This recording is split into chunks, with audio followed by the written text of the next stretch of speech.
በያላችሁበት የጌታ ሰላም ለእናንተ ይሁን እንላለን። ይህ ፕሮግራም ከሆፕ ቻናል ኢትዮጵያ ተዘጋጅቶ ወደ እናንተ የሚቀርብላችሁ ሳምንታዊው ልዩ የሆፕ እንግዳ መሰናዷችን ነው። ተመልካቾቻችን በዚህ ፕሮግራም የተለያዩ እንግዶችን ወደ እናንተ ይዘን በመቅረብ የእግዚአብሔርን ፍቅር፣ የእግዚአብሔርን መሐሪነት፣ የእግዚአብሔርን ኃያልነትና እግዚአብሔር በየዕለቱ ባለው ህይወታችን እርምጃችን መካከል እንዴት እንደሚገባና ህይወታችን እንዴት እንደሚጠብቀን የምንመለከትበት እግዚአብሔርን የምናመሰግንበት ልዩ መሰናዶ ነው። ይህን ፕሮግራም ለመከታተል ፈቃዳችሁ ሆኖ በተለያየ ሚዲያ አማራጭ እየተከታተላችሁን የምትገኙ ተመልካቾቻችን፣ አድማጮቻችን ባላችሁበት የጌታ ሰላም ይብዛላችሁ። እጅግ በጣም ደስ ይለናል አብራችሁን ስላላችሁ። እስከ ፕሮግራሙ ፍጻሜ ድረስ አብራችሁን ቆዩ ስንላችሁ በሚኖረን ቆይታ ልዩ በረከት እንደምታገኙ ተስፋ በማድረግ ነው። እግዚአብሔር መንፈስ ቅዱስ ደግሞ በመካከላችን ሆኖ ነገሮችን ሁሉ መልካምና ውብ እንደሚያደርግልን ተስፋ እናደርጋለን። በጌታ የተወደዳችሁ አሁን እነሆ ፕሮግራማችንን ስንጀምር በተለየ ሁኔታ ሁልጊዜ እንደምንለው ለሚኖራችሁ አስተያየት፣ ጥቆማ አድራሻዎቻችን መጠቀም እንዳትረሱ። ጻፉልን፣ ደውሉልን፣ ጥቆማዎቻችሁን አድርሱን ስንላችሁ በጣም እናንተን ለማስተናገድ በጉጉት በመጠበቅ ነው። ይህን ስለምታደርጉ ባላችሁበት ጌታ ኢየሱስ ክርስቶስ ይባርካችሁ። በጌታ የተወደዳችሁ አሁን የምንገኘው ከስቱዲዮ ወጣ ብለን በአዲስ አበባ በስተምስራቅ በኩል ካሉ አጥቢያ ቤተክርስቲያኖች መካከል በቤተክርስቲያን ካሉ በዚህ በምስራቅ ኢትዮጵያ ዩኒየን ሚሽን ወይም በመካከለኛው ሰበካ ስር ካሉ ቤተክርስቲያኖች መካከል አጥቢያ ቤተክርስቲያኖች መካከል ባንዷ ነው የምንገኘው። ዛሬ በዚህ ስፍራ ስለተገኘን እጅግ በጣም ደስ ይብሎናል። ይህ ስፍራ ካራሎ ይባላል። ካራሎ 7ኛ ቀን አድቬንቲስት ቤተክርስቲያን ነው። ከተቋቋመ ትንሽ ዓመታትን ያሳለፈ ብዙዎች የሚያገለግሉበት፣ ብዙዎች እየመጡ የእግዚአብሔርን ቃል የሚያካፍሉበት፣ ብዙዎች ደግሞ ተሰብስበው በየሰንበቱ ሮብ፣ አርብ እየተገናኙ ጌታን የሚያመልኩበት ልዩ ስፍራ ነው። ዛሬ እናንተንም በመንፈስ እንግዲህ ወደዚህ ስፍራ ይዘናችሁ ስንመጣ እግዚአብሔር በዚህ ስፍራ ያዘጋጀውን በረከት ልናካፍላችሁ ነው። ስለዚህ እስከ ፕሮግራሙ ድረስ ፍጻሜ ድረስ አብራችሁን ቆዩ እንላችኋለን። እኔ ብቻም ሳይሆን የዚህን ፕሮግራም አዘጋጆች፣ ካሜራ ፐርሰኖች፣ እንደዚሁም ደግሞ ከጀርባ ሆነ ቴክኒካል ነገሮችን ሁሉ የሚያሳልጡት በጋራ በመሆን የዚህ በረከት ተካፋይ ሁኑ እንላችኋለን። እናንተ ብቻም ሳይሆን ለሌሎች ደግሞ በማጋራት ይህንን በረከት እንድታካፍሉ በጌታ ፍቅር እንጠይቃችኋለን። ጌታ ኢየሱስ ክርስቶስ ይባርካችሁ። መልካም ቆይታ። በጌታ የተወደዳችሁ ይህን ካልኩ በኋላ ወደ ዕለቱ እንግዳዬ እሄዳለሁ። የዕለቱ እንግዳዬ በዚህ በካራሎ 7ኛ ቀን አድቬንቲስት ክርስቲያን ረጅም ጊዜ በአገልግሎት ላይ ያሉ ሰው ነው ይዤላችሁ የምቀርበው። እግዚአብሔር መቼም በተለያየ ስፍራ የራሱ የሆኑ ሰዎች አሉ እና ምናልባት እግር ጥሏችሁ ለመጎብኘት ወይም ደግሞ ወደዚህ አካባቢ ድንገት መታችሁ የማታጧቸው ሰው ናቸው። አቶ ንጉሴ ለሜሳ ይባላሉ። ፈቃደኛ ሆነው እንግዲህ እዚህ በሆፕ እንግዳ ላይ ስለቀረቡ እጅግ በጣም ደስ ብሎኛል። እግዚአብሔር የተመሰገነ ይሁን። ፈቃደኛ ስለሆኑ እጅግ በጣም ነው የማመሰግነው። እንግዲህ እርሶ እያልኩኝ ተመልካቾቼን በማክበር ምናልባት ከተፈቀደልኝ አንተም ብል ደስ ይለኛል። መልካም ንጉሴ፣ እንግዲህ እግዚአብሔር ይባርክ። በጣም ነው የማመሰግነው። እኔ ፈቃደኛ ሆነ ጊዜን መስዋዕት አድርገህ በተቀጣጠርንበት ስፍራ እና ጊዜ እንድንገናኝ ስለሆነና እጅግ በጣም ደስ ይለኛል። ቀደም ሲል ተመልካቾቻችን እንዳልኩት እንግዲህ መቼም ካራሎ ክርስቲያን የመጣ ሰው በሙሉ አንተን ሳያገኝ አይሄድም።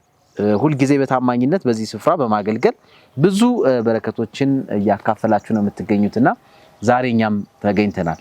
እንደው ለነገሩ መነሻችን እንዲሆነን መቼም እግዚአብሔር ወደ ኋላ ህይወት ገጻችን ክፍት ሲደረግ በጣም ብዙ ተአምራቶች አሉና እግዚአብሔር ያደረገው ከዛ መካከል አንዱ በተለይ እኔ ሁሌ ደስ የሚለኝ እንደው የዳንኩበት ታሪክ ሁሉ ጊዜ ደስ ይለኛል። ወይም ደግሞ ጌታ ኢየሱስ ክርስቶስን እንደው ከልብ ወስኜ በአእምሮ የተቀበልኩበት ጊዜ በጣም ሁሉ ጊዜ ደስ ይለኛልና ከዛ ብጀምር ደስ ይለኛል። እንደው ንጉሴ መቼ ነው አንተ ጌታ ኢየሱስ ክርስቶስን የግል አዳኝ አድርገህ የተቀበልከው?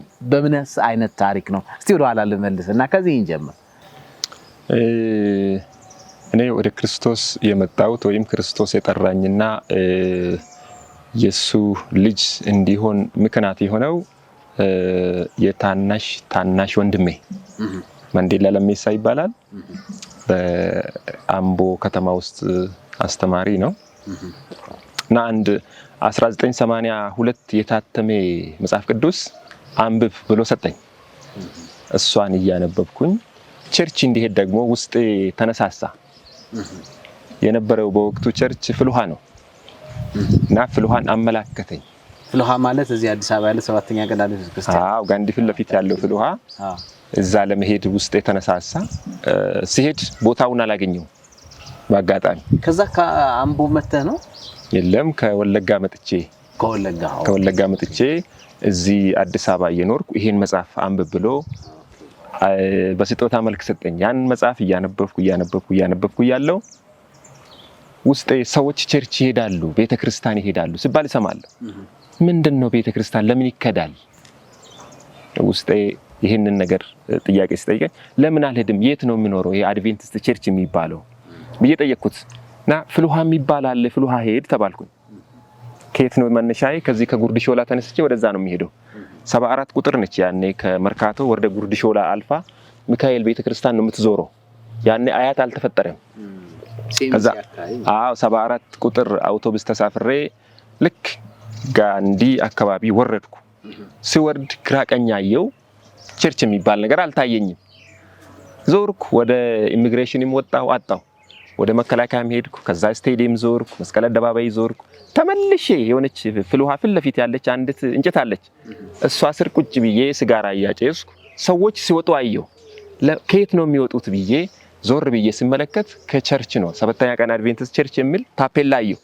ሩጬ ገባው።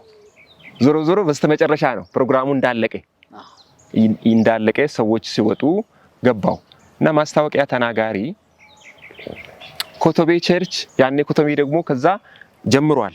ከፍልውሃ ተነጥሎ ኮቶቤ ላይ ተጀምሯል። ኮቶቤ አባላት የሆናችሁ እድር ይከፈላል ሲባል ሰማው። ለካ ኮቶቤ ቅርቤ ነው። ለምን ፍልውሃ ሄዳለሁ፣ የሚቀጥለው ሳምንት ኮቶቤ ሄዳለሁ ብዬ ወሰንኩ። ኮቶቤንም አላውቀውም። አንድ ቀን ኮቶቤ ሄዳለሁ ብዬ ዞርኩ። ኮቶቤን አጥቼ ወደ ቤቴ ተመለስኩ። በሶስተኛ ሳምንት አስፋልት ላይ ቆምኩ። መጽሐፍ ቅዱስ ይዞ የሚሄድ ሰው ካገኘው የእግዚአብሔር ሰው ነው ተከትዬ ሄዳለሁ ብዬ 02 የሚባል በተለምዶ እዚህ በደህንነት 02 ካወቅ በጠዋት ወጥቼ አስፋልት ላይ ቆምኩ። አስፋልት ላይ የሚቆመው መጽሐፍ ቅዱስ ይዞ የሚሄድ ሰው ዞሮ ወደ ቸርች አይደለም የሚሄደው፣ እሱን ተከትዬ ሄዳለሁ ብዬ ቆምኩ። ሰንበት ትምህርትና ያኔ የሰንበት ትምህርት ሽፋኑ ቀይ ነበር። ቀይ ክላሲር የሚባል ነገር አለ። እሷን መጽሐፍ ቅዱስና ሰንበት ትምህርት ይዛ አንዲት እህት ትሄዳለች በጠዋት። እሷን ተከትዬ ኮቶቤ ገባው ከኋላ። ከዚህ ያለፈ ነገር ሌላ ሰው አልመሰከረልኝም። ሂጄ ቤተክርስቲያን ሲገባ በተለየ ሰላምታ ዘሪሁን አዋኖ፣ ደረጀ ዋልቴ፣ ዶክተር ዘውድኔ እህት የውብነሽ ዳንዱ በጣም ጥምጥም አድርጎ ሳሙ። የት ነው የሚያውቁኝ እነዚህ ሰዎች አልኩት። ለካ አያውቁኝም። የክርስቲያን ባህሪ እንዲህ ነው፣ ቅብት ነው የሚያደርጉት ከልብ። በጣም ደስ አለኝ። የሚቀጥለው ቅዳሜ እስከሚደርስ ቸኮልኩ። ልብ አድርግ። የነሱ ሰላምታ ቤተክርስቲያን ውስጥ እንዲቀር ትልቅ አስተዋጽኦ አድርጎልኛል። ሁለተኛ ደግሞ የወንድሜ መጽሐፍ ቅዱስ ስጦታ፣ እሱም ትልቅ አስተዋጽኦ አድርጎልኛል። እንግዲህ የኔ ወደ ክርስትና መምጣት መነሻ ሐሳብ ይሄን ሁለቱም። ከዛ በኋላ ኮተቤ መከታተል ጀምረህ እዛው ነው የተጠመከው? እዛው እየተከታተልኩ ደግሞ አንድ በጣም የፍቅር ሰው አገኘው። መልአክ አለማየሁ የሚባል ዛሬ ፓስተር ነው፣ ዶክተርም ነው። እኔ ያኔ ሲጋራ ጫሽ በየመሸታ ቤቱ የሚገኝ ሰው ነኝ። በየመሸታ ቤቱ እየዞረ ይፈልገኛል። ከቸርች ሲቀር ወጣቶችን እያስተባበረ ቸገረኝን ነገር ስጦታ እየሰጠኝ ይፈልገኛል፣ ያስተምረኛል። እዛው እንዲተከል ትልቁን ድርሻ የሚወስደው ዶክተር ፓስተር መልአክ አለማየሁ፣ ሌሎችም ወጣቶችም አሉ። በዋናነት እሱን ነው የጠራሁት። ሌሎችም ትልቅ ዋጋ ከፍለዋል። የወጣቱ ድርሻ እኔን ክርስትና ውስጥ ቤተክርስቲያን ውስጥ ተተክዬ እንዲቀር ትልቅ ዋጋ የከፈሉ ግንባር ቀደም መልአክ አለማየሁን አስታውሳለሁ። በዛ እንግዲህ እንዳልከው እነዛ ቦታዎች ላይ የሚሄድክ እንደውም ስሰማ አንዳንድ ሰዎችንም ስጠይቅ ቤተክርስቲያን ገብቶ ከወጣም በኋላ እንደው ሲጋራም አጭፎ እንደገና የመመለስ ነገርም እንደዚህ ነበረ፣ ትግል ነበረበት የሚል ነገርም ሰምቼ ነበር። እንዴት ነበረ? ይገርምሃል ነገሮች የተፈካቸው። እኔ ምስጢሬን የተናገርኩት ለመልአክ አለማየሁ ነው። ሌላ ሰው ማንም አያውቅም። ጫት እንደሚቀም እንደሚጠጣ እንደሚያጨስ ማንም አያውቅም። እንግዲህ ፈጣሪ ያውቃል፣ እኔ ያውቀዋለሁ። ከዛ ባሻገር ወንድም የቅርቤ ብዬ ያወራሁት እሱን ነው። እና ስብከቱ እስከሚያልቅ ቢያንስ 30 ደቂቃ 20 ደቂቃ ይፈጃል። ያን ያህል መታገስ ስለማልችል መላኪን አማክራለሁ። ምን ይሻላል? ዞር ብለህ ግደለም ተጠቅሜ ተመለስ ይለኛል። እንግዲህ በሂደት ይቀረፋል ነው የሱ መልእክት። አሁን ነው የሚገባኝ እንጂ ተጠቅም ለዘለቄታው አይደለም ሐሳቡ። ከዛ ይችን ሳብ አድርጌ ስብከቱም እንዳታመልጠኝ ተመልሼ እመጣለሁ። እዛ ስብከቴን ሰምቼ ሄዳለሁ። እንደዛ እያልኩኝ በጣም በከፍተኛ ትግል ከመጠጡም ከስጋራውም ከጫቱም እግዚአብሔር ረድቶኝ ተላቀቅኩ። ጌታ ረዳኝ። ይሄ በጣም የሚገርም ነው ማለት መቼም የእግዚአብሔር አሰራር ቀደም ሲል እንዳልኩት እንግዲህ አንዳንድ ሰው ህይወት ገለጥ ሲደረግ ውስጡ ብዙ የሚነሱ ነገሮች አሉ። በትግል አንዳንዱ ቤተክርስቲያን ቁጭ ብሎ ሲታይ እንዲሁ ከላይ ስናየው ዝም ብሎ ይመስላል እንጂ ውስጡ እግዚአብሔር ብዙ ታምራትና ያደረገው ብዬ አስባለሁ። እና አሁን የነገርከን ነገር ንጉሴ በጣም ቀላል ነገር አይደለም። በእነዚህ ትግል ውስጥ ሁሉ የሚያግዙ ሰዎችም ነበሩ። እግዚአብሔር ደግሞ ረድቶ ተላቀቅ። መጨረሻ ላይ እንግዲህ ያው እዛው እንደተጠመክ ነው የምገምተው ኮተቤ ቤተክርስቲያን ወይስ አጠማመቄ አስገራሚ ነገር አለው። ኮተቤ እየተገለገልኩም እየተማርኩም እየኖርኩኝ ከዛ ካራ ቤተክርስቲያን የሚባል ነገር ተፈጠረች፣ ተወለደች። ስትወለድ ደግሞ ወደዚህ ሙቭ አረኩ። ከዛ በኋላ በጣም በጽኑ ህመም ታመምኩ። ሆስፒታል ገምቼ በዚህ አጋጣሚ አንዲት ግሪካዊ እናት አንቱላ ትባላለች። እሷ ነች ያሳከመችኝ። በጣም ከሞት አፋፍ ነው የተመለስኩት። ለካ ትዝ ስለኝ ጥምቀት የሚባል ነገር አልተጠመቅኩ። በመሃል ቸርች ትገባለህ ትወጣለህ። አዎ በእንደዚህ ያለው ህመሙ መጣና በጣም በጠና በቃ ሊሞቱላ ጫፍ ላይ ከደረስኩ በኋላ እንደ መንፈስ ቅዱስ ሲያሳስበኝ አልተጠመክም ለካ የሚለኝ ነገር መንፈስ ቅዱስ ያሳስበኛል። ወይኔ አልተጠመኩም፣ እንደ ክርስቶስ በወንዝ ነው መጠመቅ ያለብኝ፣ አዲስ አበባ አልጠመቅም ብዬ ሀገር ቤት ሄድኩ። ሀገር ቤት ሲሄድ እሱ አስገራሚ ነገር አለውና ፓስተር ወዩማ የሚባል ግሪን ሌክ ምናልባት አንተ ታውቅ እንደሆነ አላውቅም። ግሪን ሌክ ማለት የዛሬ 60 ምናምን ዓመት ከተዋቀረ የ1960 አካባቢ ላይ የተመሰረተ ቸርች ነውና ግሪን ሌክ ሄድኩ። ግሪን ሌክ ሲሄድ ፓስተር ወዩማ አያቀኝም። እኔ በልጅነቴ ነው የወጣሁት።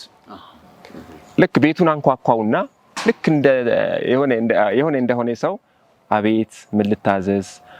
ንጉሴ ይባላለሁ ከአዲስ አበባ ነው የመጣሁኝ፣ ዛሬ መጠመቅ እፈልጋለሁ አልኩት። ፓስተሩ ቤት ፓስተሩ አያቀኝም። ልብ በል ፓስተሩ ትንሽ አግራሞት ጫረበት። ማንም መንገደኛ ጉራ ብሎ አጥምቀኝ ካለ አጥምቃለሁ እንደ አይነት ትንሽ የመበሳጨት ስሜት ተሰማው። አንተ ቢታጠምቀኝ ጥሩ፣ አንተ ካላጠመቀኝ ራሴ ወንዝ ወርጄ ውሃ ውስጥ በአብ በወልድ በመንፈስ ቅዱስ ብዬ ተጠምቄ እወጣለሁ አልኩትና ትንሽ እንደ መደንገጥ ነገር አለ። ከዛ ወጣ ብሎ ግንቢ ደወለ። እንዲህ የሚባል ሰው ዛሬ ካላጠመከኝ እያለኝ ነው፣ ምን ላደርግ ብሎ ኃላፊዎችን ጠየቀ። ማን ይባላል? ንጉሴ። እሱ እኮ አገልጋይ ነው፣ ወዳ ወንዝ ወርደህ አጥምቆ የሚል ከግንቢ ወደ ላይ ተደወለ። እስከዛ ድረስ እኔ በር ላይ ቆሜያለሁ። ከዛ በኋላ እሺ በቃ አጠምቃለሁ፣ ችግር የለም። አሁን በቁሎ ተፈልጎ ይምጣለ። በቁሎ ተፈልጎ መጣለት። በቁሎ ላይ የሆነ የሚደረጉት አላር ኮርቻ ምናምን የሚባል ሉገም ተደረገለት።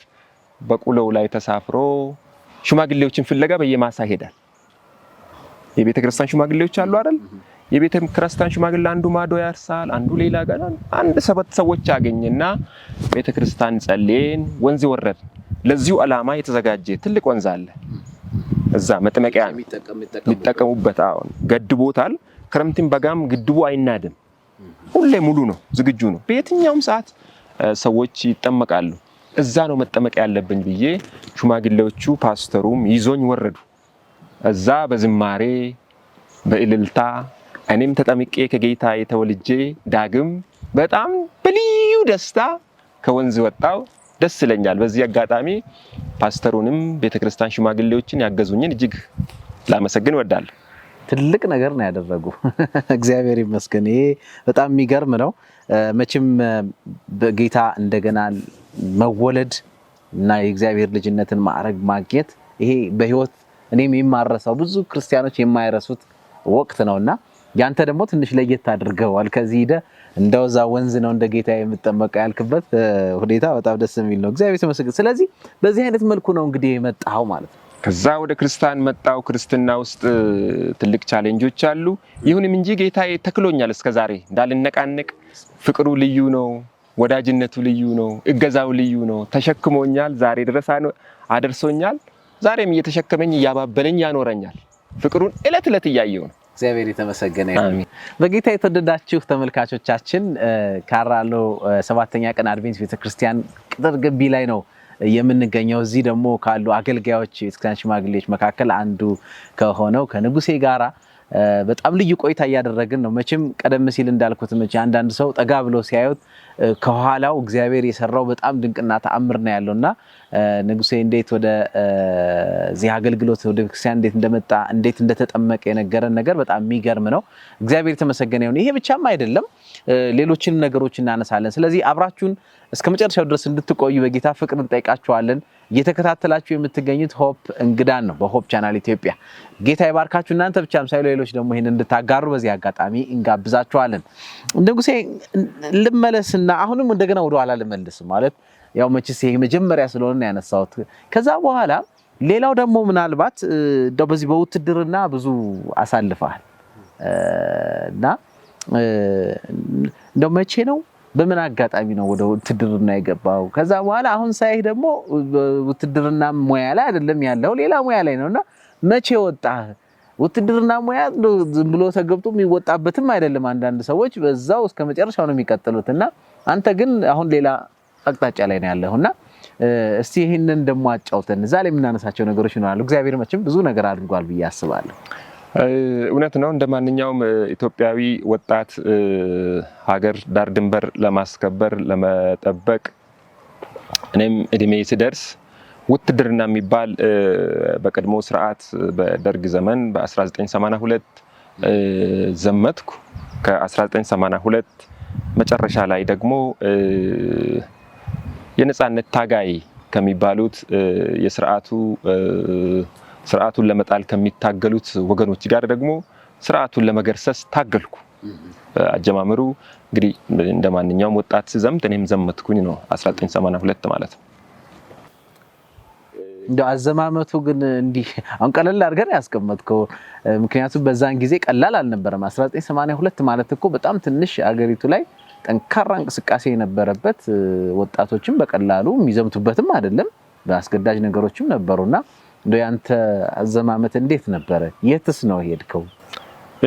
1982 እድሜም ትንሽ ነው። ነገር ግን ወቅቱ እጅግ በጣም አደገኛ ወቅት፣ ሽግግር ወቅት ላይ ስለሆነ የደርግ ስርዓት ሊገረሰስ ሌላው ደግሞ ሊተካ በጣም የተፋፋሜ ትግል የነበረበት አገሪቷ ቀውስ ውስጥ የገባችበት ዘመን ነው። ይሁንም እንጂ በግድ ታንቆ ወደ ውትድርና ከሚሄዱት ወጣቶች መካከል ነኝ። ታንቄ ወይም ተገድጄ ወደ ውትድርና የሄድኩት። ይሁንም እንጂ ውትድርና ከገባው በኋላ ብዙም ሳላገለግል ስርዓቱ ወደ ጫፍ ሄደ፣ ተቀየረ። ከነጻነት ታጋዮች ጋር ደግሞ ታጋይ ሁኜ ከስርዓቱ ጋር ተቀላቅዬ በትግል ቆይታ ውስጥ ደግሞ መሄድ ጀመርኩ። ከዛ በኋላ እንግዲህ በዛ ከገባ በኋላ መቼም ብዙ ነገር ነው ያለው። እንደገና ወጣህ ይመስለኛል። አወጣጥህ ምን ይመስል ነበረ? እንደው ቀላል ነበር ወይ? ምክንያቱም አሁን ይሄን እነዚህ ነገሮች ማነሳበት ምክንያት አሁን ካለው አገልግሎት አንፃር ስመለከት መቼም ሰይጣን አይተኛም። እንደዚህ አይነት አገልጋዮችን ለመናጠቅ እግዚአብሔር በህይወታቸው ድንቅና ሊሰራ የሚያስባቸውን ሰዎች ለመናጠቅ የማይቆፍረው ድንጋይ የለምና በዚህ መካከል ያለውን የእግዚአብሔርን ስራ ማየት ስለፈለኩ ነው ይሄን ነገር እያነሳ ያለውትና ቆይታህ ምን ይመስል ነበር እዛው ውትድርና ላይ? ከዛስ እንዴት ነው የወጣው? እርግጥ በዛ ውስጥ እጅግ በጣም በርካታ ታሪኮች አሉ። ከዛ ታሪኮች መካከል እኔ ከስርዓቱ ከደርግ ስርዓት ማለቂያ በኋላ በተለያዩ ኃላፊነት ላይ ሰርቻለሁ። ከዛ ኃላፊነት ውስጥ አንዱ በፖለቲካ ኃላፊነት ላይ በወረዳ አገልግያለሁ። ከዛ በኋላ ጦር በማሰልጠን ሁርሶ የመኮንኖች ማሰልጠኛ ተብሎ ከሚታወቀው እዛም ጦር ለማሰልጠን እድሉን አግኝቻለሁ። እግዚአብሔር ረድቶኝ የኔ ብቃት አይደለም የጌታ ብቃት ነው። ከዛ በኋላ በተለያዩ ግንባር የጦር መሪ በመሆን የጦር መኮንን ሁኜ አገልግያለሁ። ይሁንም እንጂ ስርዓቱ ለኔ አሁንም ጥሩ አልነበረም በወቅቱ። እኔ እንግዲህ አንድ እግዚአብሔር በውስጤ የተከለና እንደ ስጦታ ከሰጠኝ እውነትን እውነት እላለሁ። በሌላ መልኩ ጥቁር ጥቁር ነው፣ ለኔ ነጭ ነጭ ነው። ሁለቱ መሃል ላይ አይደለም፣ ወይ ነጭ ነው ወይ ጥቁር ነው። ስለዚህ ስርዓቱ ልክ ስላልሆነ ስርዓቱ ጋር ደግሞ ግብ ፈጠርኩ። ልክ አይደለም፣ የሚስተካከሉ ነገሮች አሉ ብዬ ሁሌ ቻሌንጅ አደርጋቸዋለሁ። እንግዲህ የፖለቲካ ሰዎች ቻሌንጅ የሚያደርጋቸውን ሰዎች ብዙም ማቆየት አይፈልጉም። ከዛ የተነሳ ኢትዮጵያና ኤርትራ ውጊያ በነበረ ጊዜ ባድሜ ላይ የሞት ፍርድ እንዲፈረድብኝ ተፈርዶብኝ ይገደል ተብሎ ቀነ ቀጠሮ ተቆርጦ እንግዲህ መኮንኖች ውሳኔ የሚሰጠው ጠቅላይ ሚኒስትር ኢታማጆር ሹም ወይም ደግሞ ካውንስል የሚባሉ ሰዎች አሉ። ካውንስሉ ፕሮፖዛል ያቀርባሉ። እንዲና እንዲህ በድለዋልና ውሳኔ ወስን ብሎ እነሱ ውሳኔያቸውን ለጠቅላይ ሚኒስትሩ ያቀርባሉ። ጠቅላይ ሚኒስትር ከፈረመበት በኋላ ነው ይገደል ተብሎ ወይም ይረሸን ተብሎ የሚመጣው። ዙሮ 2-3 ጊዜ ስለሆነ ይሄ የሶስተኛው ዙር ከባድና እርምጃ ሊወሰድበት ይገባል ተብሎ የሞት ውሳኔ ተወስኖ ወደ ባድሜ ወደ ግንባር ወዳለውበት ይሄ ምን ይባላል ተንሳፋፊ ይባላል። ከግንባር ወደ ስታፍ መጥቼ እስር ቤት ነኝ ያለሁት። እስር ቤት ውስጥ እየኖርኩ ያለው አንዲት እኔ ድሮ ያሰለጠንኩት ወጣት ልጅ ኦፕሬተር ነው። ሬዲዮ መገናኛ ላይ ይሰራል። ይሄ መልእክት መጥቷል ንጉሴ፣ አንድ መላ ፍጠር ቶሎ ብሎ መልእክት ነገረኝ። መልእክቱ ምንድነው? ይረሸን የሚባል ነገር በሬዲዮ ነው የሚተላለፈው። ሬዲዮውን ደግሞ የሚቀበለው ማን ነው? ኦፕሬተሩ ነው። ኦፕሬተሩን ደግሞ እኔ ያሰለጠንኩት ልጅ ነው። ገና ልጅ ነገር ነው። ድሮ መሰልጠኛ ውስጥ ያሳደግኩት ልጅ ነው። ይህን በህይወቱ ፈርዶ እኔ ያለሁበት ቦታ መጥቶ ነገረኝ። ያንኑ ሌሊት አንድ ውሳኔ መወሰን ነው። ወይ ወደ ኤርትራ መሻገር ነው፣ አሊያ ደግሞ ወደዚህ ወደ መካከለኛው ከተማ ወደ ሀገር ወደዚህ መመለስ ነው።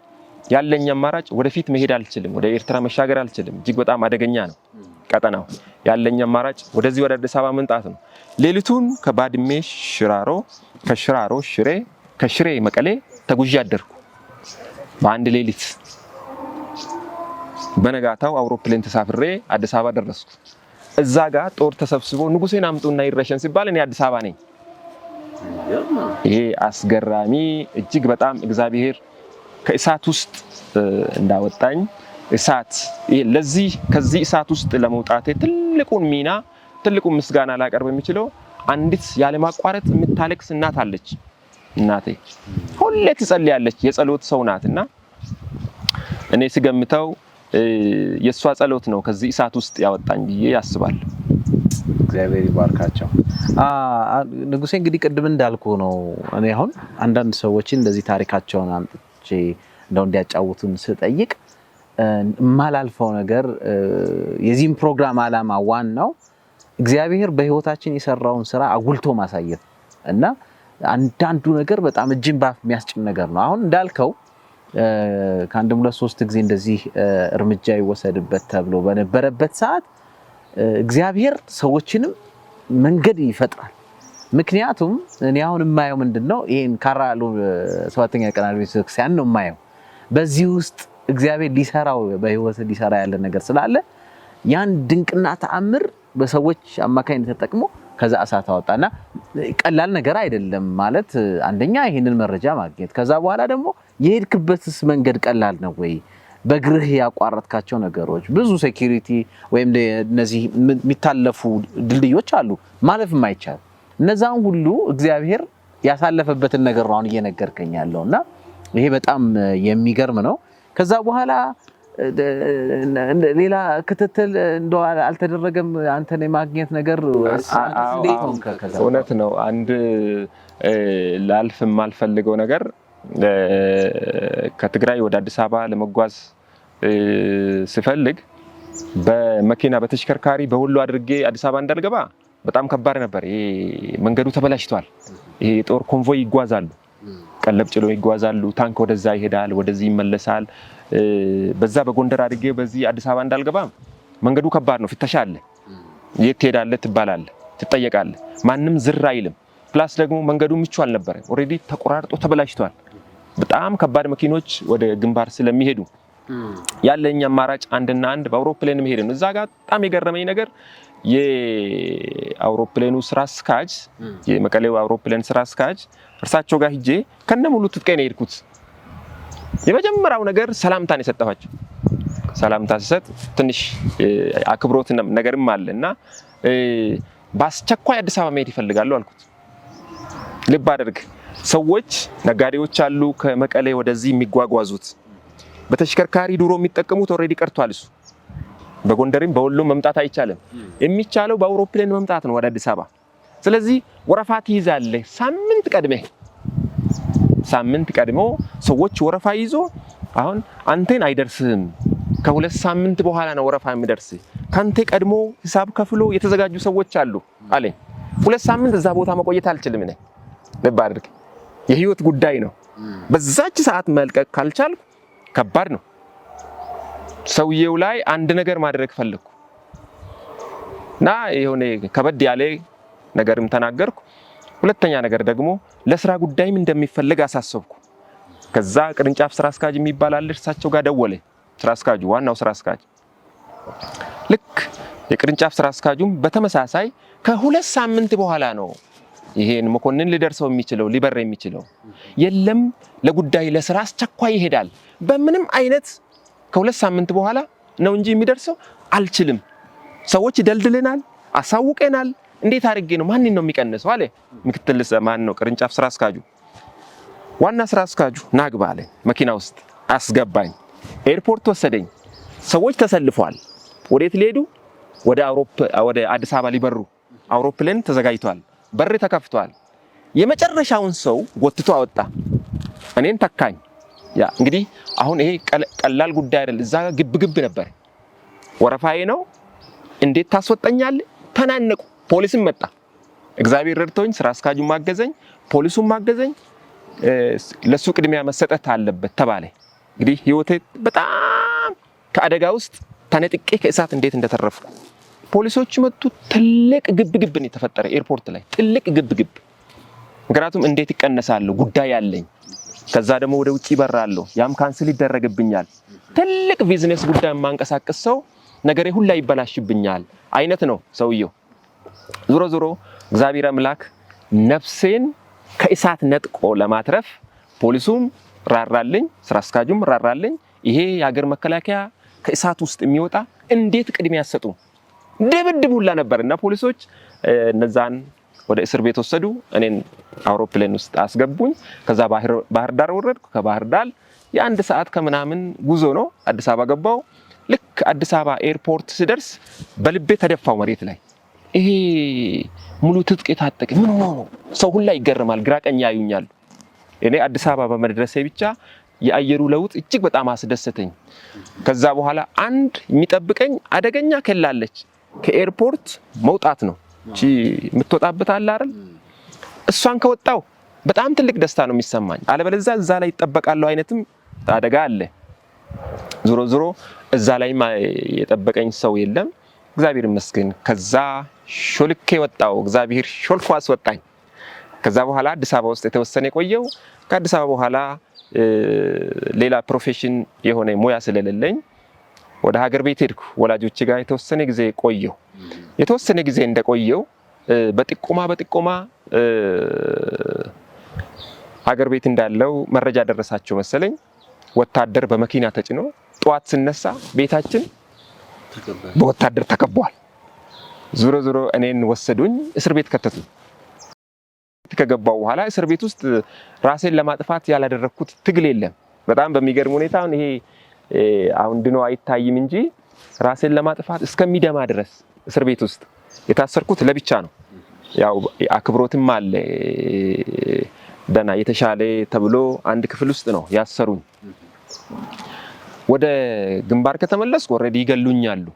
እስር ቤትም ቢሆን ሊገሉኝ ስለማይቀር ዛሬ አሁኑኑ እዚሁ ራሴን ላጥፋ ብዬ ራሴ ላይ ወሰንኩ። ይሁንም እንጂ እንዲሞት እግዚአብሔር አልፈቀደም። በቀላሉ ሰዎች የሚገደሉበት ሲስተም ተምሬያለሁ። እሱን ራሴ ላይ ባደርግ አልሆን አለ። በፍጹም ቢሞክር አልሆን አለ። በሌላ መሳሪያ አገኝቼ ሞከርኩ። መሳሪያ ስለ ይሄ ብለዋ ስለት ያለው ሳይሆን ስለት በሌለው በሱም አልሆን አለ እና ይሄ ቆሳስሎ ደምቶ ነበር። ይገርማል። እግዚአብሔር ከዛ እስር ቤትም በተአምር እንዲወጣ ከዛ እስር ቤት አስወጥቶኝ ደግሞ ወደ ሌላ እስር ቤት ሲወስዱኝ ቺ በምትበረዋ መኪና አለች አይደል? ፓትሮል ተብላ ከላይ የምትጫን የድሮ መኮንን ስለነበርኩ ገቢና ውስጥ ነው የሚቀመጠው። አሁን ደግሞ እስረኛ ነኝ ተብዬ ከላይ ተጫንኩኝ። ከላይ ተጭኜ ስቀመጥ ግራና ቀኝ የሚጠብቁኝ ወታደሮች አሉ። ከዛ በተአምር ወረድኩ። መኪናው እየበረረች እዛ የተተኮሰብኝ ጥይት ከባድሜ አይተናነስም። ይሁንም እንጂ አንዳች ነገር ሳይነካኝ እግዚአብሔር በተአምር ከዛ ቶክስም አስመለጠኝ። እኔ ታሰርኩበት እስር ቤት እናትና አባት 11 ሰዎች እዛ አስገቡት። እኔ በማምለጤ ምክንያት እስር ቤት የማያውቁት እናት አባቶች፣ አክስት፣ አያት ወዘተ እነሱ ታሰሩ። ዞሮ ዞሮ እግዚአብሔር አስመለጠኝ። አስመልጦኝም ከዛ በኋላ ወደ ፍንጫ የሚባል ሄድኩኝ። እነሱ የሚፈልጉኝ ወደ አዲስ አበባ እንዳልመጣ እያሉ አምቦ ላይ ባኮ ላይ ፎቶዬን ይዞ ይፈልጉኛል። እኔ ከነሱ ጀርባ ነው ያለሁት። ከዛ ነገሩ ሲረግብ ደግሞ አዲስ አበባ መጣሁ። አዲስ አበባም ተያዝኩ። እንደገና ከተያዝኩ በኋላ እስር ቤት አስገቡኝ። ከእስር ቤትም እጅግ በጣም ምስጢር ነው፣ ብዙም ላወራ አልፈልግም። ይሄን በተአምር ወገኖች ተባብሮ አስወጡኝ። የሚያውቁኝ ውትድርና ውስጥ ያሉት የጦር መኮንኖች በተአምር ከእስር ቤት በድጋሜ እግዚአብሔር ረድቶኝ እንዲቆይ ዛሬ እግዚአብሔር አክብሮኝ ልጆች ሰጥቶኝ የሱ አገልጋይ ሁኜ በቤቱ ተተክዬ ይሄንን ድንቅ ነገር እንዳላጣ እግዚአብሔር ከእሳት ውስጥ አስመልጦኝ ዛሬ ያደረሰኝ ያችን ሳልጠቅስ እንዳላልፍ ብዬ ነው። እግዚአብሔር ይመስገን። በጣም ትልቅ ነገር ነው። እንኳን አላለፍከው። መቼም እግዚአብሔር የተመሰገነ ይሁን። በዛ እሳት መካከል ማለት አሁን ሲታይ እንደው ሰው ዝም ብሎ በህሊናው የጻፈው እንደ ድርሰት ነው የሚመስለው፣ ግን በአንተ ህይወት ውስጥ ያለፈ ነገር ነው እየሰማን ያለ ነውና እግዚአብሔር መቼም አሁን ካለንበት ነጥብ ላይ ሆነን ስንመለከት ወደ ኋላ እግዚአብሔር ዓላማ ነበረው፣ ጥበቃው ነበረ። ቅዱሳን መላእክቶችን ሰዎችንም ተመስሎ በዛ ውስጥ ከሰዓት ውስጥ ተአምር ነው ያወጣ ይሄ ነበረው። ምክንያቱም ስራ ነበረ እዚህ የሚሰራና ያም እንዲሰራ እግዚአብሔር ነው ያደረገው ብዬ አምናለሁ። እግዚአብሔር የተመሰገነ ይሁን። በጌታ የተወደዳችሁና የተከበራችሁ ተመልካቾቻችን እየተከታተላችሁት የምትገኙት ሆፕ ቻናል ኢትዮጵያ ነው። ሆፕ እንግዳ የተሰኘውን ልዩ መሰናዷችን ነው። ዛሬ እንግዲህ ከስቱዲዮ ወተን በካራሎ 7ኛ ቀን አድቬንቲስት ቤተክርስቲያን ቅጥር ግቢ ነው የምንገኘው። በዛ ውስጥ ደግሞ አገልጋይ ከሆነው ሽማግሌ ከሆነው በፍቃደኛ ደግሞ ከሚያገለግለው የእግዚአብሔር ባሪያ ጋር ነው ዛሬ ቆይታ እያደረግን ያለ ነው። በህይወቱ ያለፈባቸውን በጣም ድንቅና አስገራሚ ታሪኮችን ነው እየሰማን ያለ ነው። እግዚአብሔር የተመሰገነ ይሁን። እንግዲህ ምናልባት ከዚሁ ጋር ተያይዞ እንግዲህ ቀጥሎ ያለው ነገር ምንድነው? እዚህ ካራሎ ቤተክርስቲያን ነው እንግዲህ እኔም ለብዙ አመታት ማቀህ ብዙዎችም የሚያውቁ ብዬ አስባለሁ። ቀደም ሲል እንዳልኩት እግር ጥሏቸው እንኳን የመጡ ሊያመልኩ መንግድነት የመጡ ሊያገለግሉ የመጡ ሁሉ ሁልጊዜ እዚህ አንተን ያይዋልና እንደው መቼና እንዴት ነው ወደዚህስ ቤተክርስቲያን መጥተህ ቅድም ጠቀስ አድርገልናል። እንደው በስፋት ግን እዚሁ በማገልገል በጣም በመጠንከር አሁን ላለበት ደረጃ ለማድረስ ከፍተኛ ጥረት ስታደርጉ ነበርና እንዴት ነው ግንኙነቱ? እንዴት ነው የመጣው ወደዚህ ወደ ካራሎ? እንዴት መጣ? እንግዲህ እንደ ሰውኛ በሚገባኝ ነው። ከዛ ያለፈው ነገር የእግዚአብሔር ምስጢራዊ ሐሳብ ይኖራል ብዬ አስባለሁ። ዛሬ እንደሚታየው አዲስ አበባ ላይ የቤት ክራይ ውድነት እጅግ በጣም ጨምሯል። ያንንም ካራ ኮቶቤ አካባቢ ኮቶቤ ወጣት ጋር እየተገለገልኩም እያለው ትንሽ የቤት ክራይ ጨመር ሲደረግ ወደ ካራ ደግሞ የቤት ክራይ ይቀንሳል ሲባል መረጃ ደረሰኝ። ሁለተኛ ነገር ደግሞ ከሱ ጋር ተያይዞ ካራ አለው ቤተክርስቲያን አዲስ የተቋቋመች አለች ሲባልም ደግሞ ተጨማሪ ሰማው። ሁለት ነገሮች ወደዚህ ሙቭ እንዲያደርግ አደረጉን። የቤት ክራዩ መጨመር፣ ሁለተኛ የዚች ቤተክርስቲያን መፈጠር መወለድ። እዛው እገለገላለሁ፣ እዛው አገለግላለሁ፣ የቤት ክራይም ርካሽ ነው፣ የሚመጥነኝ ወደዛ አካባቢ መንቀሳቀስ ነው በማለት ውሳኔ ወሰንኩና ወደዚህ መጣሁ። ወደዚህ ሲመጣም ካራዎች እጃቸውን ዘርግተው ነው የተቀበሉኝ በፍቅር። ካራ የፍቅር ሰዎች የሞሉበት ቤተክርስቲያን ነች። እንግዳን የሚቀበሉ፣ የሚያላምዱ፣ የሚያሳድጉ፣ የሚያስተምሩ፣ ለቁም ነገር የሚያደርሱ ለቁም ነገር የሚያደርሱ ነው። ለቁም ነገር አደርሶኛል። ካራ ያለው ቤተክርስቲያን ለኔ እናትም አባትም ናቸው። የዳሩኝ እነሱ ናቸው። ቤት ሰርተውም እዚህ ያኖሩኝ እነሱ ናቸው። እኔ ያና ይህ ተደረገልኝ ብዬ ማውራት ሊከብደኝ ይችላል። መዓት ነው የተደረገልኝ። በተቸገረኝ ሰዓት እንደ እናት አጠገቤ ቆሞ በታመምኩ ሰዓት ያስታመሙኝ ናቸው። ዛሬ 4 ልጆች አሉኝ። 4 ልጆች እንዳፈራ ደግሞ ለትዳርም እንዲበቃ ካራዎች ትልቅ ሚና ተጫውተዋል። የደገሱት እነሱ ናቸው። ትልቅ ድግስ ደግሰው እዚህ ሜዳ ላይ የዳሩኝ እነሱ ናቸው። እናት አባቶቼ ከዛ አልመጡም። እዚሁ እናት አባት ወንድም እህት ሆኖ ከዛም ባሻገር እዚህ ተተክዬ እንዲቀር ትልቅ ፍቅር ነው የሰጡኝ። በጣም ነው የሚያቀርቡኝ፣ በጣም ነው የሚወዱኝ፣ በጣም ነው የሚንከባከቡኝ። እኔ በስደት ህይወት ውስጥ እንዳለ ለማንም አልተናገርኩም። ለጥቂት ሰዎች ነው የተናገርኩት። ያኔ ለኔ ስደት ነው። በስደት ጊዜም እዚህ ሸሽጎኛል። ካራ ሸሽጋ ሳድጋ ዛሬን አድርሰኛለች። እንግዲህ ያመጣጤ ጉዳይ 2 መሰረታዊ ነገር አለው። ቅድም እንዳልኩት የቤት ክራዩና የካራ እዚህ መፈጠር ነው።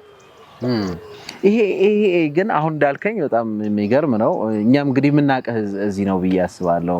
አመጣጥህ ነው እንጂ የማናውቀው እዚህ መሆንህን ግን እናውቃለንና እንዳልከው ግን ቀድሞ ነበረ ማለት ነው። ቀድሞ ይሄ ህብረት ነበረ እዚህ ጋር ያን ጊዜ እንግዲህ በዛን ዘመን ማለት ነው ቀድሞ ህብረቱ ነበረ ማለት ነው። አንተ ከመጣችሁ የሚገርም ነገር ፍልውሃ የነበሩት ውስን ማን ነው ከፍልውሃ ተነጥሎ ኮተቤን ጀመሩ። አቋቋሙት። ኮተቤ ያደገች እየሰፋች እየበዛች ስትሄድ ደግሞ ከኮተቤ ደግሞ የተወሰኑ ሰዎች ካራ ላይ ጀመሩት። የሚገርም ነገር እዚህ ጋር ጣዖት ይመለክ ነበር። ትልቅ ሾላ ነበር። አሁን ተቆርጦ ግንዱ ነው የሚታየው፣ ጉቶው ነው የሚታየው። በጣም ግዙፍ ባዕድ አምልኮ ይደረግ ነበር እዚህ ቦታ ላይ።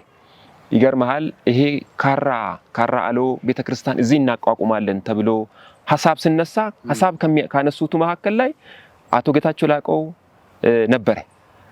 እዚህ ጋር አቶ አለሙ ጫላ የሚባሉ ሰዎች ነበሩ። ለኮቶቤ ሐሳቡን ሼር አረጉት። እነ ዶክተር ዘውድነ፣ እነ ውብነሽ ዳንዶ፣ እነ ደረጀ ዋልተ መጡና እዚሁ ሾላ ስር ጸለው። እዚህ አቶ ሳሙኤል የሚባል በጣም የእግዚአብሔር ሰው ቸር ለጋሽ ሰው ይሄን ቦታ ለቸርች ይሰጣሉ አለ። ብቻም ሳይሆን ይሄን ቸርች አሁን ያለችውን ትንሿን ቸርች ለመስራትም ትልቅ አስተዋጽኦ ያደረገ ሰው እና ከዛ ቀደም እንደጠየቀኝ ከዛ ቀደም ህብረቱ ተጀምሯል። ህብረቱ በተጀመረ ማግስት ነው እኔ ብቅ ያልኩት። ከህብረቱ ጋር ተቀላቀልኩ። በዛ አይነት መንገድ ነው የመጣ። አሁን ደግሞ የሚገርም ነገር ነው ያነሳው። ማለት ይሄ አካባቢ ደግሞ እንደ አምልኮ የሚጠቀሙት እንደ ባዕድ አምልኮ የሚጠቀሙትም ዛፍ አሁን እያየሁት ነው። እኔም እዛ ጋር ተመልካቾቻችን እናንተም እያያችሁ ነው እየተስፋ አረጋለሁ። ይሄ ዛፍ ጉቶ አለ። አዎ። እና እንዲህ በቀላሉ ነው ያ የሆነው። አካባቢው ጋር ትንሽ ችግር አልነበረም? ለምን ነካችሁት? ማንስ ቆረጠው? እንዴትስ ተቆረጠ? ትልቅ ግድድሮች ነበር፣ የዋዛ አልነበረም። ምክንያቱም ክፉ መሰረቱ ሲነካ መወራጨቱ መቆጣቱ አይቀርም። እንዳልኩ ህብረቱ ጠንካራ ነበር። ጸላይ ሰዎች አሉ፣ የፍቅር ሰዎች አሉ። ትብብሩና ህብረቱ እጅግ በጣም ጠንካራ ነበርና ይጸልያሉ፣ ይበረታሉ። ቀንና ሌሊት ነው የሚጸልዩት እንጂ ከመጣንም ይሄ ቤተክርስቲያን ከተሰራም በኋላ ወደዚህ የሚጣሉ ነገሮች አሉ። ይታረድና ወደዚህ ይጣላል። ለዚህ የባዕድ አምልኮ የሚደረግ ነገር አለ አይደል? ቆሎ፣ በሶ የአካባቢ እንደ ባህል አይነት ነገር አለ ይደረጋል። ይሁንም እንጂ ጠንካራ ጸላዮች ስላሉ በጸሎት ኃይል ነገሩ እንዲከሽፍ ሆኗል እንጂ በቀላሉ የሆነ አይደለም። ብዙ ተቃውሞ ነበረ። ለምን ተነካ አይነት ነገር፣ ለምን ተነካ ብቻም ሳይሆን ለምን መጣችሁ አይነትም ቁጣ ነበር። ለምን መጣችሁ አይነትም ቁጣ ነበር። ይሁንም እንጂ የእግዚአብሔር ሐሳብና እቅድ ቤተክርስቲያን እዚህ እንዲሰራ ጌታ ፈልጓል። እዛ መሃል ነው እኔም ገብቼ ከነሱ ጋር ሲተባበር ትልቁን ትምህርት የተማርኩት የእግዚአብሔርንም እርዳታ ያየሁት የሱ እርዳታ ነው። ዛሬ እኔም ቤተክርስቲያኗም እንድንቆይ፣ እንድንሰራ፣ እንድናፈራ፣ እንድንበዛ ጌታ ረድቶናል። እግዚአብሔር የተመሰገነ ይሁን። መቼም የእግዚአብሔር አሰራር አሁንም እንግዲህ ንጉሴ መቼም ያንተን ህይወት ነው አንስተን ወደዚህ ደግሞ የመጣ ነውና እግዚአብሔር በስራው አይሳሳትም፣ የራሱ ቀጠሮም አለው። አሁን አንተ ያለፍክባቸውን ነገሮች ስመለከትና ይሄ ቤተክርስቲያን ጅማሮን ስመለከት የነበረውን ተግዳሮ ስመለከትና አንተ የመጣበትን ሳይ በእውነትም የእግዚአብሔር ጣት በዚህ ስፍራ አለ። መኖሩን ብዙ ነው የምናየው፣ ግን እንደው ደግሞ የበለጠ እንድናይ ያደረገ ነገር ነውና እግዚአብሔር የተመሰገነ ይሁን። መቼም ካነሳኸው አይቀር እንግዲህ ከዛ በኋላ ነው እንግዲህ እስከ እቺ ቤተክርስቲያን ተሰራች። ከዛ በኋላም እየሰፋ አሁን እንዳውም እግዚአብሔር ራያችሁን ደግሞ ከፍ አድርጎ በዚህ ቦታ እግዚአብሔር የሚመለክበት ብዙዎች መጥተው የሚድኑበት ልዩ የጸሎት ቤት መሰራት አለበት ብላችሁ ጥቂት ብትሆኑም ትልቅ ራዕይ ይዛችሁ ደግሞ እየተንቀሳቀሳችሁ እንደሆነ ሰምቻለሁና ምን አይነት እንቅስቃሴ ነው ያለው? እንዴትስ እየሄደ ነው? ይገርምሃል። አሁን ያለንበት በጣም ሙልት ብሎ ግማሹ ሰው ውጪ ሆኖ ነው የሚያዳምጠው፣ መቀመጫ ሞልቶ ቤቷ ሞልታ። ስለዚህ ያለን አማራጭ አንድና አንድ ነው። ከጌታ ጋር ተነጋግረን አዳራሽ ሰርተን በአዳራሽ ውስጥ ለማምለክ ነው ሐሳብ እና እቅድ ኮሚቴው ቤተክርስቲያኑ በመነጋገር በመጸለይ አስበን ነው የተነሳ ነው። የኛ ሐሳብ ብቻም ሳይሆን የእግዚአብሔር ሐሳብ አለ። ይገርምሃል። ከዚህ የተነሳ አንድና አንድ ምንድነው ማድረግ አለብን ያልነው የመጀመሪያው ነገር ራሳችን እስቲ እንጀምር። መዋጮው ከራሳችን የጀመርነው ወጣቱ፣ ህፃናቱ፣ አዋቂዎቹ ማዋጣት ጀመር። የኛ መዋጮ ብቻ ይሄን ትልቁን አዳራሽ መስራት ስለማይችል አንድ ነገር እናደርግ ብለን ደግሞ አቀድን። ምንድነው ያደረግነው? የእግዚአብሔር ሰዎች የሆኑት እጃቸውን ሊዘረጉ የሚችሉ እግዚአብሔርን የሚወዱ የእግዚአብሔርን ቤት የሚሰሩ ለምን አንጋብዝም ብለን ጋበዝናቸው። በጣም በሚገርም ሁኔታ ፈንድራይዚንግ የሚባል በጣም ጥቂት ብዙ ሰዎች ነው የጋበዝናቸው። ጥቂት ሰዎች ነው የመጡት። 21 ሰዎች ናቸው ከቤተ ክርስቲያን ውጪ ከጋበዝናቸው ከ100 ሰው 21 ሰው ነው የተገኙልን። ከ21 ሰውና የቤተ ክርስቲያኑ ሰው ተደምሮ በአንድ ቀን 1,500,000 አገኝተናል። እግዚአብሔር ይመስገን። ከዛ በኋላ በሚቀጥለው ከወር በኋላ ደግሞ ሁለተኛ ዙር ጋብዘናቸው ያልመጡት ሰዎች በድጋሚ ጋበዝናቸው።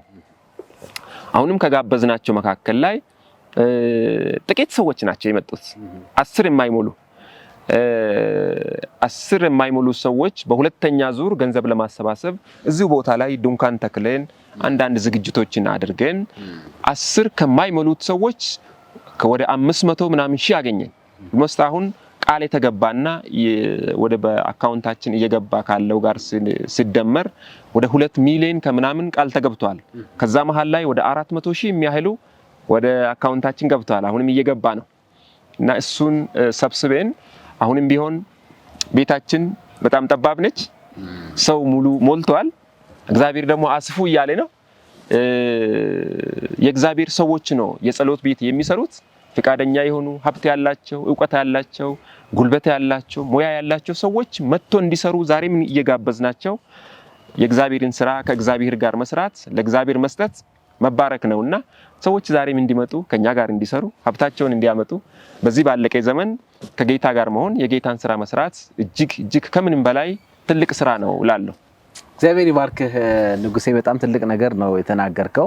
ተመልካቾቻችን እንግዲህ ይሄ ስፍራ የተለየ የባዕድ አምልኮ የሚካሄድበት የነበረ እግዚአብሔር ግን ልጆቹን እንደገና የተከለበት በጣም ተአምራት የሆነበት ቦታ ነውና እግዚአብሔር አሳድጓቸው ትልቅ ራዕይን ሰጥቷቸው ደግሞ አሁን የእግዚአብሔር የጸሎት ቤት በዚህ ስፍራ መገኘት አለበት ብለው ትልቅ ራዕይ ሰንቀው እየተንቀሳቀሱ ነው። እኔ አንድ ጊዜ የመገኘት እድል አጋጥሞኛል። እንዳልከው ትንሽ ሰዎች ናቸው የመጡ፣ ግን ራሳቸውን የሰጡ ሰዎች ናቸው። ትልቅ ነገር ነው ራዕይ ሰንቀው የሄዱት፣ ቃል ገብተው የሄዱትና አሁንም ቢሆን ምናልባት ሌሎች ስላልሰሙ ነው ብዬ አስባለሁና በዚህ አጋጣሚ የምትሰሙ የምታዩ በጸሎታችሁ በመንበርከክ ስለዚህ ቤተክርስቲያን እንድጸልዩ እኛም እንጋብዛችኋለን። እንደዚሁም ደግሞ በሞያችሁ በጉልበታችሁ በቃም ልታገለግሉ የምትችሉ ሁሉ ይችን ቤተክርስቲያን በመደገፍ እግዚአብሔርን ስራ እንድትሰሩና በረከት ተካፋይ እንድትሆኑ በዚህ አጋጣሚ እንጋብዛችኋለን። እግዚአብሔር ድንቅና ተአምራትን የሚሰራበት ስፍራ ነው ብዬ አምናለሁ። ያየነውም ታሪክ ያ ነውና አሁንም በዚህ አካባቢ ያለውን ማህበረሰብ ለማገልገል ለክርስቶስ ኢየሱስ ዳግም ምጽአት ሰዎች ሁሉ የተዘጋጁ እንዲሆኑ የጸሎት ቤቱ እንዲሰራ ትልቅ ሚና መጫወት ይቻላልና እናንተም ባላችሁበት እንድታስቡ እዚህ አጋጣሚ እጠይቃለሁ። ንጉሴ እግዚአብሔር ይባርክ። ትልቅ ነገር ነው ያነሳው። እግዚአብሔር እስከዛሬ የረዳህ አምላክ አሁንም ይረዳል ብዬ አስባለሁ። ጥቂቶች ብትሆኑም በጣም በትግል እየሰራችሁ እንደሆነ እያየው ነው። ምናልባት ከዚሁ ጋር ተያይዞ እንግዲህ ምናልባት ንጉሴ ወደ መጨረሻው ከመሄዴ በፊት አሁን ያለውን ሁኔታ እንዴት ትመለከተዋለህ? አንተ እንግዲህ እግዚአብሔር ከዛ እሳት ውስጥ ነው ያወጣ አውቶ ደግሞ በዚህ የአገልግሎት በር ከፍቶልህ ደግሞ ከሙያም ከስራህም ባሻገር ደግሞ ቤተክርስቲያን በተለያየ ሁኔታ እየደገፍክ ነው የምትገኘውና ይሄንን ስታረግ ደግሞ ዘመኑን ስንመለከት መጽሐፍ ቅዱስ የሚለው ጋር ስናይ እንደው እንዴት ነው አንተ የምትመለከተው ዘመኑን ከመጽሐፍ ቅዱስ አንፃር እንደ መጽሐፍ ቅዱስ ተማሪነት? ምክንያቱም ከዚህ አሁን ከምትሰሩት ስራ ጋር ለማገናኘትም ስለፈለኩ። ጥሩ ጥያቄ ነው። እጅግ በጣም ወቅታዊ አስፈላጊ ተገቢ የሆነ ጥያቄ ነው የጠየቀኝ። በዚህ ጉዳይ ላይ እኔም የተረዳሁት የገባኝን ያህል ለሌሎች ለሚሰሙን ለሚያዩን ለመግለጽ ያህል የእውነት ለማውራት ከመጽሐፍ ቅዱስ እይታ አንፃር ዓለምን አሁን የደረሰችበትን ስንመዝነው የዓለም ታሪክ ኦሬዲ ወደ መደምደሚያ ደርሷል ማለት ይቻላል። ያለቀ ያበቃ ዘመን ውስጥ ነን ያለ ነው። ዓለም ምስቅልቅሏ እየወጣበት ያለበት ሁኔታ ውስጥ ነን ያለ ነው። ሰዎች ከክርስቶስ ጋር አንድና አንድ መጣበቅ ብቻ ነው የሚያዋጣ።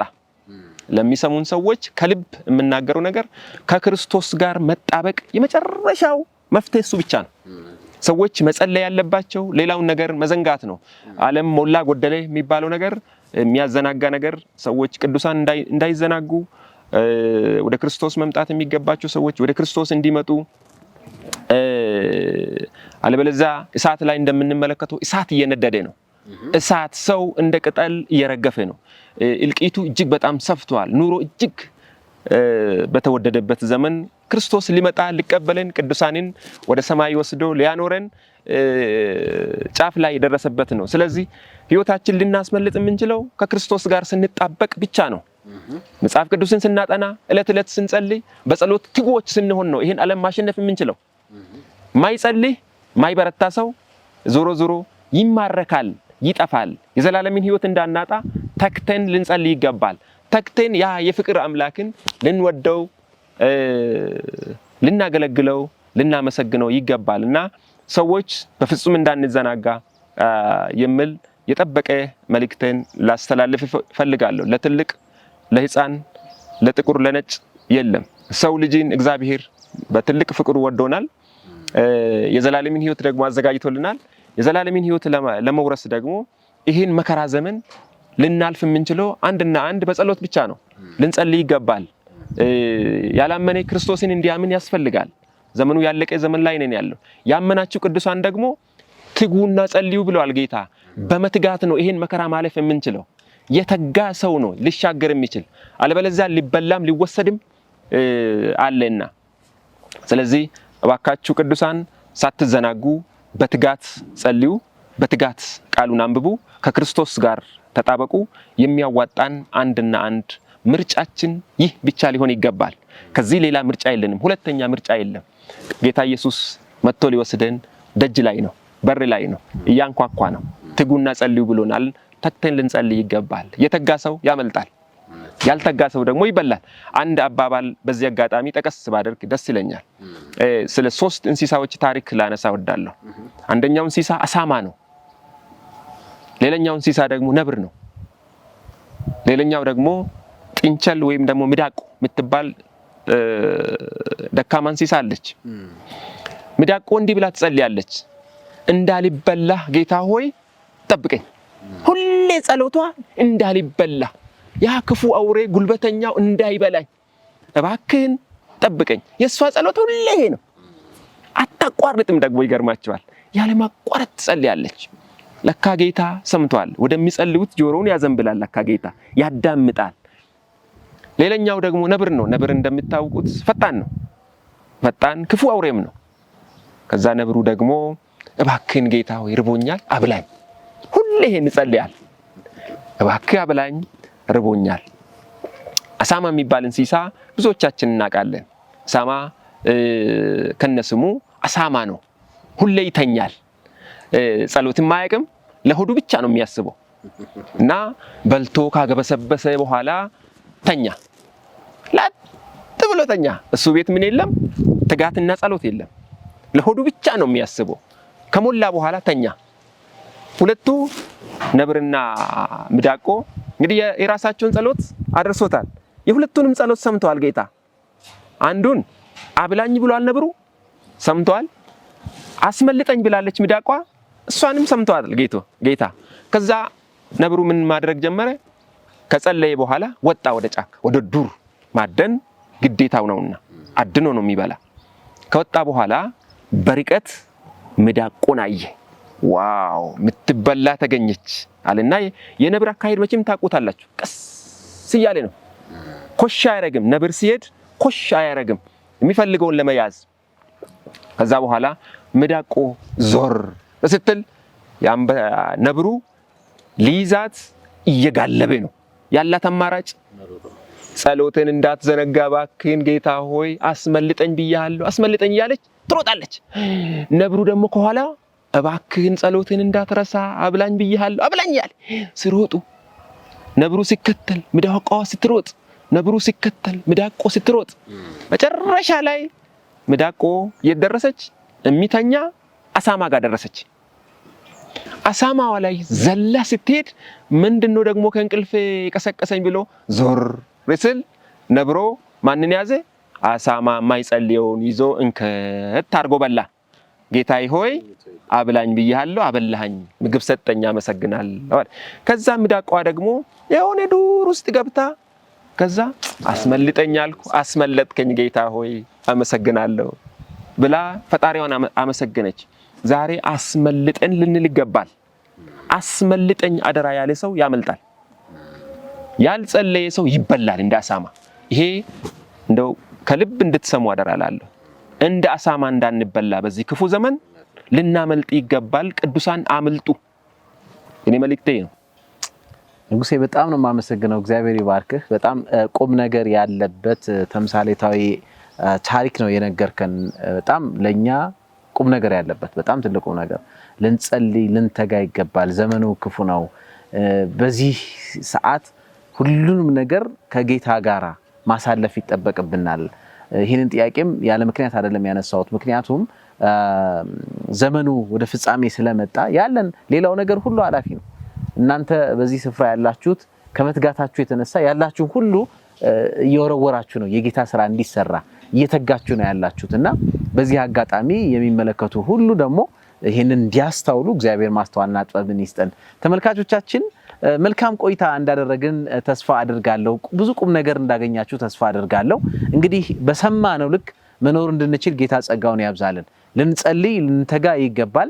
ሁሉም ነገር እያለቀ ነው፣ ወደ ድምዳሜ እየመጣ ነው። እንደ መጽሐፍ ቅዱስ ሂደን ስንመለከት ዘመኑ የፍጻሜ ዘመን ነው ያለው። ጌታ ኢየሱስ ክርስቶስ በቅርብ ሊገለጽ ነው ያለውና ባለን አቅም ሁሉ ልንተጋ ይገባል። እኛም እንድናመልጥ ሌሎችም እንዲያመልጡ ደግሞ ልንተጋ ይገባል። ለዘመናችን ሕዝብ ልንጸልይ ይገባል። ለወዳጅ ለዘመዶቻችን ልንጸልይ ይገባል። ለሀገራችን ልንጸልይ ይገባል። ልንተጋ ይገባል። ስለዚህ በምንችለው ሁሉ ልንጸልይ ልንተጋ ይገባል። አለበለዚያ ግን ቀደም ሲል ንጉሴ እንዳስቀመጠው ታሪኩ ላይ እንዳየነው እንስሳ መስዋዕት እንሆናለን ባላሰብነው ነገር ማለት ነውና ከዚህ ላይ መጠንቀቅ እንድንችል እግዚአብሔር ይርዳን። በነበረን ቆይታ ተመልካቾቻችን መልካም በረከት እንዳገኛችሁ ተስፋ እናደርጋለን። እንግዲህ ዛሬ በእውነቱ በንጉሴ ህይወት ውስጥ ያየነው እግዚአብሔር በህይወቱ የሰራውን ድንቅና ተአምር የሚሰራ የሚሰማ የሚያስመልጥ ድንቅን የሚያደርግ አምላክ መሆኑን አፍቃሪ የሆነ አምላክ መሆኑን በስራው ደግሞ የማይሳሳት አምላክ መሆኑን ያየንበትን ልዩ መሰናዶን ውስጥ ተከታተሉ የነበረውና በጣም እጅግ አድርገን እናመሰግናለን። ንጉሴ ጌታ ይባርካችሁ፣ ጌታ ጸጋውን ያብዛል፣ ዘመን ሁሉ የተባረከ ይሁን። ያ እስከዛሬ ያሻገረ አምላክ ቀሪውን ጊዜ ደግሞ እንግዲህ ካንተም ከቤተሰብ ከልጆች ጋር ሆኖ ደግሞ በሌላ ምስጋና ጊዜ እንደምንገናኝ ተስፋ እናደርጋለን። ስለ ጊዜ ስለ ሰጠህን እድል እጅግ አድርገን ነው የምናመሰግን። ጌታ ይባርክ። አሜን። በጣም ነው የምናመሰግነው። እኔም አመሰግናለሁ። እግዚአብሔር ይባርካችሁ። አሜን። ተግታችሁ ስሩ። ለዛ ታላቅ አምላክ የፍቅር አምላክ መስዋዕት ክፈሉ። እግዚአብሔር ደግሞ እጥፍ ድርብ አድርጎ ይመልስላችኋል። እግዚአብሔር ይወደናል፣ እናንተንም ይወዳችኋል። ትጉና ስሩ፣ በርቱ። ዕውቀታችሁን ለጌታ ሐሳባችሁን ለጌታ ጊዜያችሁን ለጌታ ለወደደን አምላክ ማገልገል በፍቅር እናገለግላለን ከሱ በላይ ምንም የለም እሱ ህይወታችን ነው ክብር ለእግዚአብሔር ይሁን እግዚአብሔር አንተንም እናንተንም አብስቶ ይባርካችሁ አሜን በጣም ነው መወዳችሁ እኛም በጣም እንወዳለን እናመሰግናለን ወደፊት እንደገና እንደምንገናኝ ተስፋ እናደርጋለን እንግዲህ ይሄንን በካራሎ 7ኛ ቀን አድቬንቲስት ክርስቲያን የነበረንን ልዩ የሆፕ እንግዳ ልዩ መሰናዶ በዚህ ወደ ፍጻሜ ስናመጣ በዚህ አጋጣሚ ምናልባት በተለያየ ስፍራ ሆናችሁ በልዩ ልዩ የሚዲያ አማራጭ ይሄን ፕሮግራም የምትከታተሉ ተመልካቾቻችን አድማጮቻችን ጸልዩ የእግዚአብሔር የጸሎት ቤት በዚህ ስፍራ ተሰርቶ ማየት እንድንችል እና ለምስጋናው እንደገና መተን ማየት እንድንችል ጌታ ደግሞ ያንን ያደርገዋል በቅርብ ጊዜ በዚህ ስፍራ ተገኝተን ልዩ መሰናዶ ደግሞ ለእናንተ እንደምናቀርብ ተስፋ እናደርጋለን ለዛ ግን ሁላችንም ባለንበት ልንተጋ ይገባል የምትችሉ ሁሉ ተንበርክካችሁ በጌታ ፊት ጸልዩ እግዚአብሔር ተአምራትን በዚህ ስፍራ ያደረገ ያለው አምላክ አሁንም እንዲያደርግ እንደዚሁም ደግሞ በሙያችሁ የተለያየ ሙያ ያላችሁ አላችሁ አቃለው እግዚአብሔር በባረካችሁ ልክ እግዚአብሔር የምታገለግሉ አገልጋይ ባሪያዎች አላችሁ ኢንጂነሮች ነው አርኪቴክቶች ነው አላችሁ በተለያየ ሙያ ውስጥ የምታልፉ ስለዚህ የምትችሉትን ሁሉ በማድረግ ይሄንን ቤት የእግዚአብሔርን ቤት እንድንሰራ በዚህ አጋጣሚ ያገልግሎት በር ተከፍቶልናል ስለዚህ ባላችሁበት ቦታ ሆናችሁ ይሄንን በር በመጠቀም እግዚአብሔርን እንድታገለግሉ በዚህ አጋጣሚ እንጋብዛችኋለን ምናልባት ስክሪኑ ላይ የቤተክርስቲያን አካውንት ብናስቀምጥ ፈቃዳችሁ ከሆነ ደስ ይለኛል ሰዎች ምናልባት በገንዘብ ይሄን ፕሮጀክት መደገፍ እንፈልጋለን የሚሉ ካሉ ስክሪኑ ላይ ያለውን አካውንት በመጠቀም ልታገለግሉ ትችላላችሁ ጌታ እናንተ በዘረጋችሁት እጅ ላይ እጥፍና ድርብ አድርጎ እንዲመልስላችሁ እኛም ጸሎታችንና ምኞታችን ነው ጌታ ደግሞ ያንን ያደርጋል ስለዚህ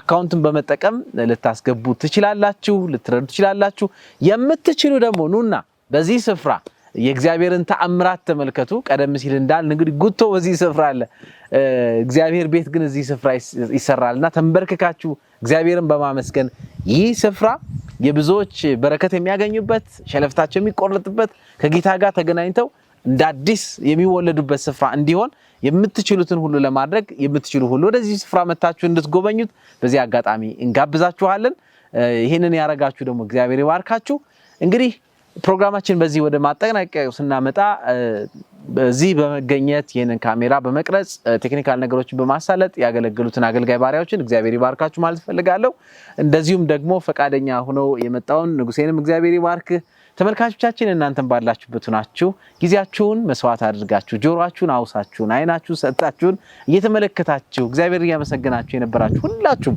ባላችሁበት ጌታ ጸጋውን ያብዛላችሁ በሌላ ፕሮግራም እንደገና እስከምንገናኝ ድረስ የጌታ ጸጋ ከሁላችንም ጋር ይሁን አስተያየት ጥቆማችሁንና ጥያቄ ካላችሁ ከፊት ለፊታችሁ በመታያቸው አድራሻዎች ጻፉልን ደውሉልን እናንተን ለማስተናገድ እኛም ዝግጁ ነን እንጠብቃችኋለን በቀጣይ ፕሮግራም እንደገና እስከምንገናኝ የጌታ ጸጋ ከሁላችንም ጋር ይሁን ሰላም ሁኑ